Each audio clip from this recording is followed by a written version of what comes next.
What's going on, everybody? Joe at the Big Sky Model Workshop back again.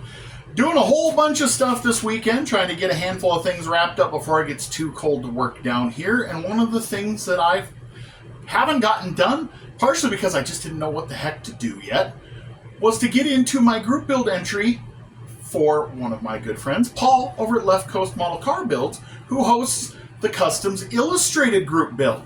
Now, this one is it's hosted by Paul, and then it's kind of influenced by Kustoms Illustrated magazine, one of his supporters there. It's a really cool magazine. If you guys get a chance, check it out.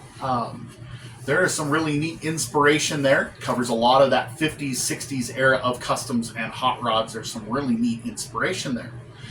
So I knew I was going to get on the group build no matter what. If you guys remember, and the car that'll be in the thumbnail for this was my Nova station wagon. I just did a simple little Boulevard cruiser with the straight six and everything.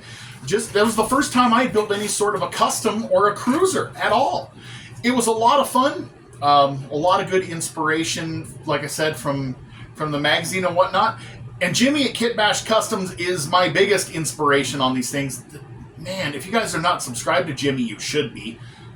It's like he's just stepping out of the pages of CarCraft in 1962 with this stuff. It's amazing. I read a bunch of those. My dad gave me a stack of them way back. We're talking 30 plus years ago. So I was kind of fascinated by that stuff. And I just trying to figure out what to build. I wanted to do more than just something out of a box. I wanted to push myself. I wanted to build something different, which is something we should all try anyway. You know, I've built NASCAR cars and muscle cars and dirt track cars for quite some time. This is kind of fun to try something new. So I'm going to try my hand at a mild custom. By mild, I am going to do some body work. I am not near ready to do something like a chop top yet.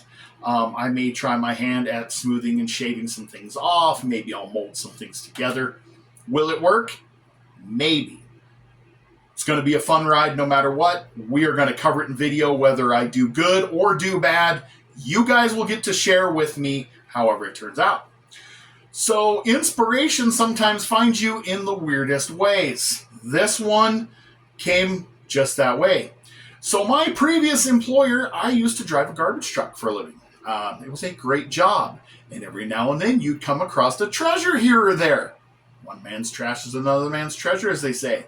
So one of my good friends now works there, and he was just doing a routine broken container swap or something, and in the container, meant to be discarded, was a partial AMT 41 Plymouth kit.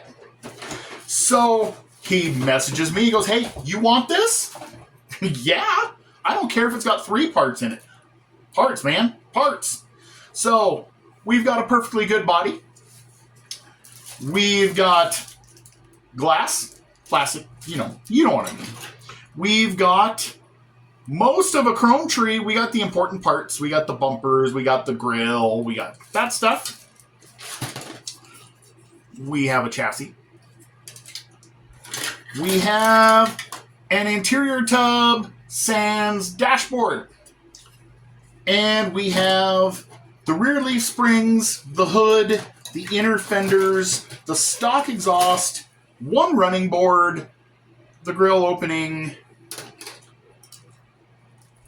Basically, we've got about a half of a kit here. We are going to have to do some digging, probably have to hit the old Bay of E to come up with a dashboard, to come up with the running boards, maybe.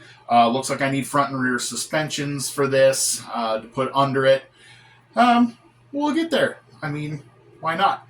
So my plans is I'm going to do something early 60s themed. I am going to put fender skirts on it. I am going to lower it down.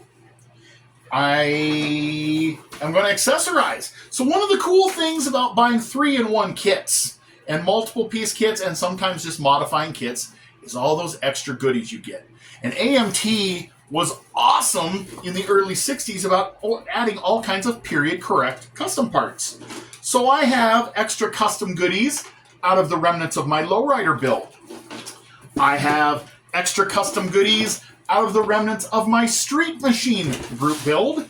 And I have extra chrome parts and whatnot out of the remnants of last year's Kustoms Illustrated build. So I think I'm going to get creative with the taillights. I might try to French the headlights. I think I want to put the stock Flathead 6 in it, guys. So I'm going to put the stock engine in it with the stock exhaust pipe because this isn't about horsepower. This is just about a cool cruiser. So I think we might just do that instead of using the engine that comes, the alternate looks like a small block Chrysler. I think we'll put the stock Flathead 6 in it. Maybe we'll jazz it up with a period correct air cleaner or something cool. Tires and wheels, I'm not sure yet. I've got some kit white walls. They're not wide whites. I may go to Jay's Resins for a tire and wheel combo. I'm thinking maybe Dodge Lancer hubcaps, that kind of a thing. You're only going to see the fronts. The backs are covered by skirts, and this thing is going to sit low. This is going to be fun. The idea popped up in my head not long after he mentioned, do you want this? I kind of took some pictures, looked at some pictures of a 41 Plymouth and got the idea. So I was like, all right, this could be fun. Color. Now, I've got all kinds of goodies from Scale Finishes. I've got a lot of great paints, but my wife likes this. This is Fiery Orange Testors Extreme Lacquer. I already had it here because before I got into airbrushing, I was painting pretty much everything with rattle cans, and every time I go to Hobby Lobby, I'd grab a color or two. I think I have one of everything at least. So that's the color we're going to go with, guys. So we're going to do the 41 Plymouth. We're going to do it in this color, but like I said, we are going to add skirts. We are going to add probably spotlights. We're probably going to add a Frenched antenna. We're going to try some Frenched headlights, and I think I'm going to get custom on the taillights. That's the intention. This build goes through the end of the year. It has already started. Go check out my buddy Paul at Left Coast Model Car Builds for all the details. Jump in. Like I said, it is fun to do something that is not in your normal realm. I'm a race car and muscle car guy, so to build a custom kind of stretches me out of my zone, but that makes us all better builders. And if nothing else, it's just going to be fun to try. I may not succeed, but I'm going to have a blast doing it. You guys are going to get to see everything I do, right, wrong, or otherwise. And so I'll leave you with that part of it. So go over and check Paul's channel. If you're not subscribed to Paul already, by golly, you should be. He's the guy who created Sunday Morning Model Cars and Coffee. That is the backbone of a lot of our days. So there you go, guys. Hopefully it works out. Let me know what you think in the comments. If you think that's cool, maybe you got a different idea or something. Also, check out my buddy Jimmy over at Kit Bash Customs. He builds phenomenal rods and customs, shares them on the weekends. Beautiful early 60s period correct stuff. I mean, just awesome. He's kind of my inspiration, whether he knew it or not. His 37 Chevy he did a couple weeks ago, that kind of gave me the idea for the Lancer hubcaps, and some of his other custom builds kind of gave me the inspiration to take a shot at this. So that's what we're going to do. So thanks for watching. As always, thank you for the likes, the comments, the shares, the subscribes, all the support that you've given us. We're now over 1,000 subscribers strong, and it is awesome. Hope you guys enjoyed the video. God bless you, and we'll catch you on the next one.